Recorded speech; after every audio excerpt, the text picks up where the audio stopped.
से आए मूल्यवासी बहुजन साथियों,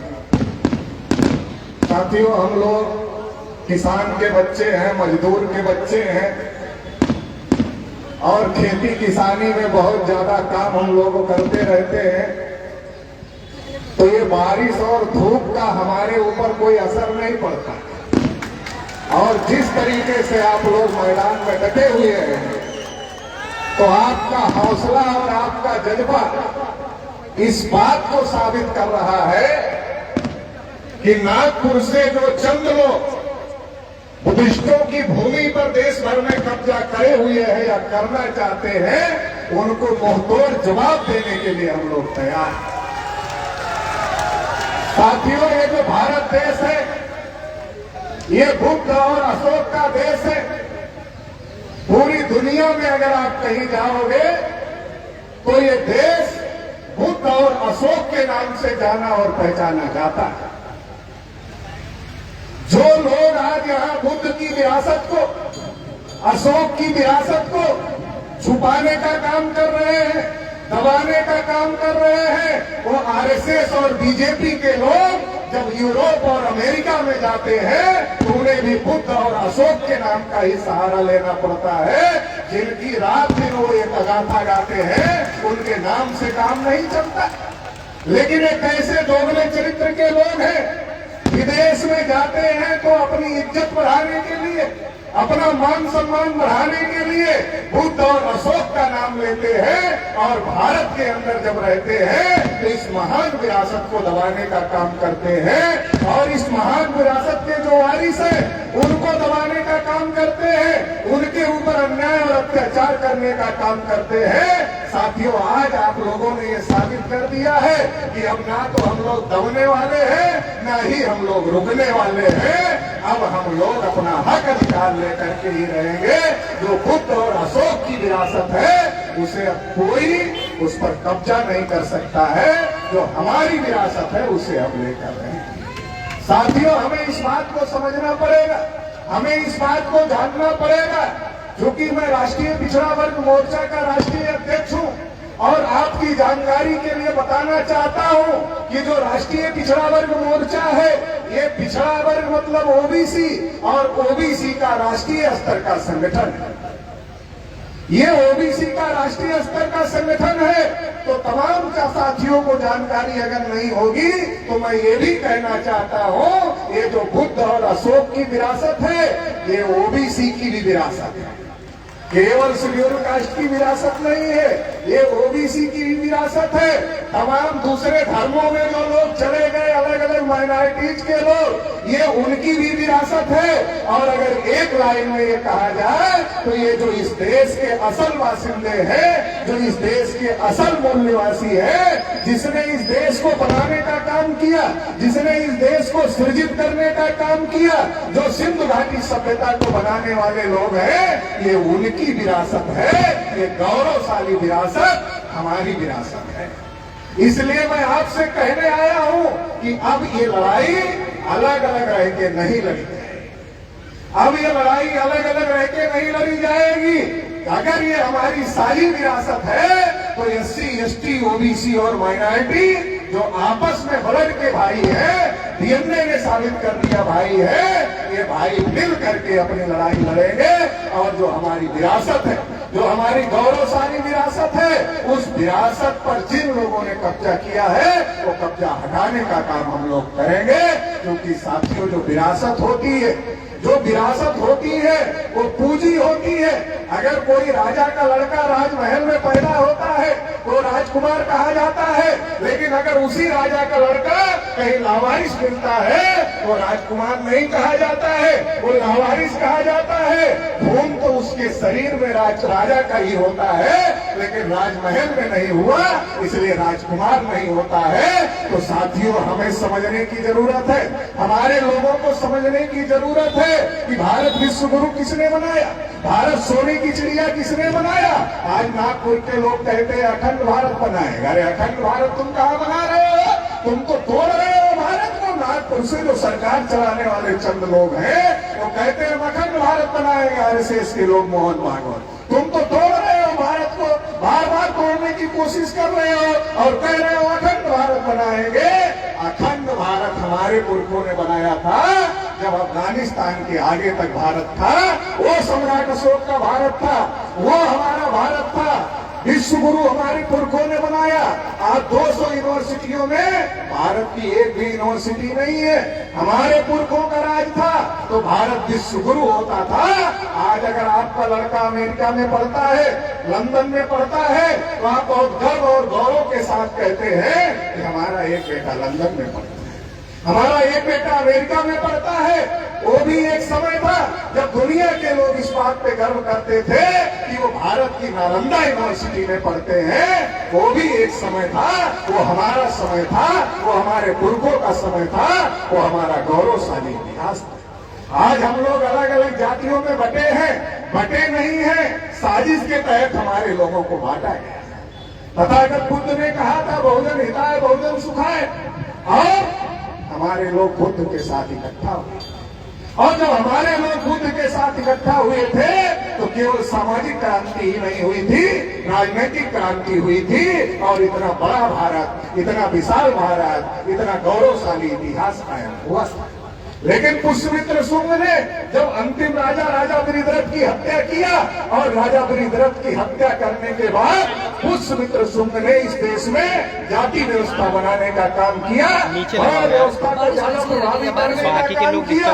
हमारे में से ही कुछ लोगों को अछूत बनाया गया, कुछ को सछूत बनाया गया, और सूत्रों अतिसूत्रों को पढ़ने लिखने के अधिकार से, धन संपत्ति रखने के अधिकार से, बोलने सुनने के अधिकार से, कुर्सी पर बैठने तक से अधिकार से रोका गया। ये जो बांटने वाले लोग हैं यही हमारे दुश्मन हैं। जो बांटने वाले लोग हैं ये दुश्मन हैं, इनसे सावधान रहने की जरूरत है। और अगर हम बटे रहेंगे, अगर हम अलग अलग लड़ेंगे तो हमारी किसी भी समस्या का समाधान नहीं हो सकता है। इसलिए हम लोगों को एकजुट होकर के लड़ाई लड़ना पड़ेगा, हम लोगों को मिलजुल करके लड़ाई लड़ना पड़ेगा। और मिलजुल करके अगर हम लोग लड़ाई लड़ेंगे तो हम इस देश के शासक बन सकते हैं, और भारत को फिर से विश्व गुरु, फिर से सोने की चिड़िया, और फिर से अखंड भारत बनाने का काम करेंगे। इसके लिए साथियों हम लोगों को तैयारी करना है। आज बहुत खुशी की बात है कि बुद्धिस्ट इंटरनेशनल नेटवर्क का 5वां राष्ट्रीय सम्मेलन हो रहा है, और आप लोग बहुत बड़ी संख्या में इसमें शामिल हुए हैं। ये कारवां जिस गति से बढ़ रहा है, ये कारवां जितना तेजी से बढ़ रहा है, आने वाले समय में निश्चित रूप से भारत को हम लोग विश्व गुरु बनाएंगे, सोने की चिड़िया बनाएंगे। जो कहते हैं विश्व गुरु बनाएंगे वो बनाने वाले नहीं है, जो कह रहे हैं बनाएंगे वो बनाने वाले नहीं है। क्योंकि वो तो इलेक्शन के पहले कहते हैं देश नहीं बिकने दूंगा, और इलेक्शन के बाद क्या करते हैं, देश नहीं बचने दूंगा। पहले कहते देश नहीं बिकने दूंगा, और बाद में कहते हैं देश नहीं बचने दूंगा। अडानी अंबानी के ऊपर ही सारी मेहरबानी चल रही है। एक एक चीज अडानी और अंबानी को दिया जा रहा है। नरेंद्र मोदी जी ओबीसी हैं, देश के प्रधानमंत्री हैं, और नरेंद्र मोदी जी ओबीसी देश के प्रधानमंत्री हैं। एक ओबीसी देश के प्रधानमंत्री हो करके, और वो खुद अपने को ओबीसी कहते हैं, प्रधानमंत्री हो करके ओबीसी की गिनती नहीं हो रही। जानवरों की गिनती हो रही है मगर ओबीसी की गिनती नहीं हो रही है। तो हम लोगों ने पता लगाया कि ओबीसी की गिनती क्यों नहीं हो रही है। पता चला नरेंद्र मोदी जी देश के प्रधानमंत्री है, सरकार चल रही है, लेकिन नरेंद्र मोदी जी आरएसएस से निकल कर आए हैं, तो आरएसएस के लोगों का दबाव है, इसलिए गिनती नहीं हो रही है। तो साथियों हमें जानने की जरूरत है, समझने की जरूरत है। जो तमाम विषय इसमें लगाए गए हैं कि हमारे बौद्ध विरासत पर कब्जा किया जा रहा है, तो कब्जा क्यों किया जा रहा है ये हमको समझने की जरूरत है। जो हमारे महापुरुषों का इतिहास था, जो गौरवशाली विरासत थी, जो सम्राट अशोक का इतिहास था, जो बुद्ध का इतिहास था, जो हमारी गौरवशाली विरासत थी, उसको नष्ट कर दिया गया। उसको पुनर्जीवित करने का काम डॉक्टर बाबा साहब अम्बेडकर ने नागपुर की धरती से करने का काम किया, और वो विरासत पुनर्जीवित हो गई। इसलिए धम्म चक्र परिवर्तन दिन आज हम लोग मना रहे हैं। इसलिए सम्राट अशोक विजयदशमी आज हम लोग मना रहे हैं। तो ये जो गौरवशाली विरासत, ये तथागत बुद्ध ने जो गौरवशाली विरासत जो बाबा साहब अम्बेडकर ने पुनर्जीवित किया, बुद्धिस्ट इंटरनेशनल नेटवर्क उसको आगे बढ़ाने का काम कर रहा है। और अब ये किसी एक जाति में नहीं, बल्कि तमाम SC ST OBC माइनॉरिटी में ये हमारी विरासत है, ये मैसेज पहुंच रहा है। तो ये जो हम लोग, हमारे पास में ताकत है, बाबा साहब अम्बेडकर ने संविधान में हमको अधिकार दिए हैं, हमको वोट का अधिकार भी दिया है, हमको बोलने का अधिकार भी दिया है। इस कार्यक्रम के लिए भी प्रशासन के लोग परमिशन नहीं देना चाहते थे, मगर बाबा साहब अम्बेडकर ने जो संविधान में अधिकार दिया है, उसकी वजह से यह कार्यक्रम हो रहा है। साथियों, मुझे लगता मेश्राम साहब आ गए हैं, तो हम सभी लोग मेश्राम साहब का स्वागत करते हैं।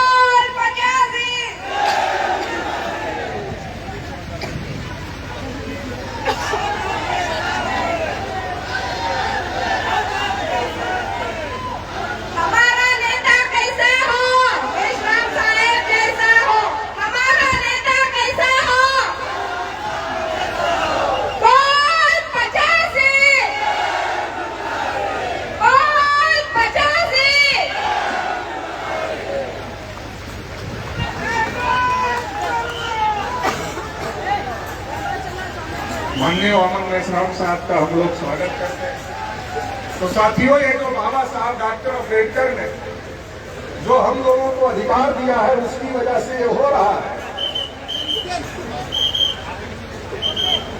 इसमें एक विषय भी लगाया गया है, रामायण महाभारत बौद्ध जातक कथाओं की चोरी से लिखे गए बहुत सारी चीजें चोरी किया।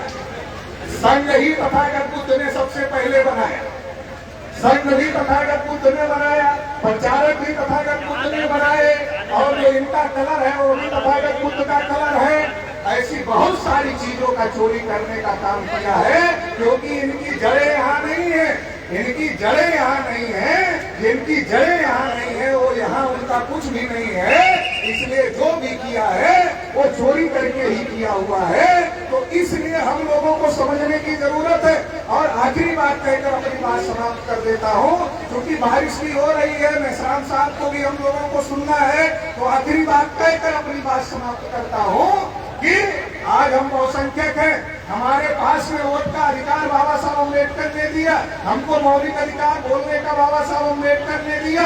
अगर हम अपने अधिकार का प्रयोग कर ले, संगठित होकर के कर ले, तो हम जो ये लोग कर रहे हैं इसको रोक सकते हैं। आज इनको सत्ता में बिठाने का काम हमारे ही लोगों ने किया है। RSS और BJP के लोगों को सत्ता में बिठाने का काम अगर हमारे लोगों ने किया, तो उतारने का काम भी हम लोग कर सकते हैं। हम लोग नई साइकिल खरीदते हैं, नई मोटरसाइकिल खरीदते हैं, नई कार खरीदते हैं, दूसरे को चलाने के लिए नहीं देते, कहते हमारा पैसा लगा है, दूसरा चलाएगा तो खराब कर देगा। नई साइकिल, नई मोटरसाइकिल, नई कार आप दूसरे को चलाने के लिए नहीं देते, मगर देश ही दूसरे को चलाने के लिए दे दिया। इसलिए आज देश का सत्यानाश हो रहा है।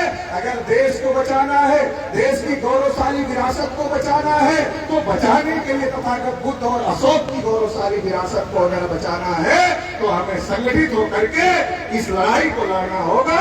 आप लोग इस लड़ाई में तन मन धन से साथ सहयोग देंगे, ऐसी आशा उम्मीद के साथ आप सभी लोगों ने मुझे सुना, इसके लिए आभार, धन्यवाद। नमो बुद्धाय, जय भीम, जय भारत, जय मूल्य।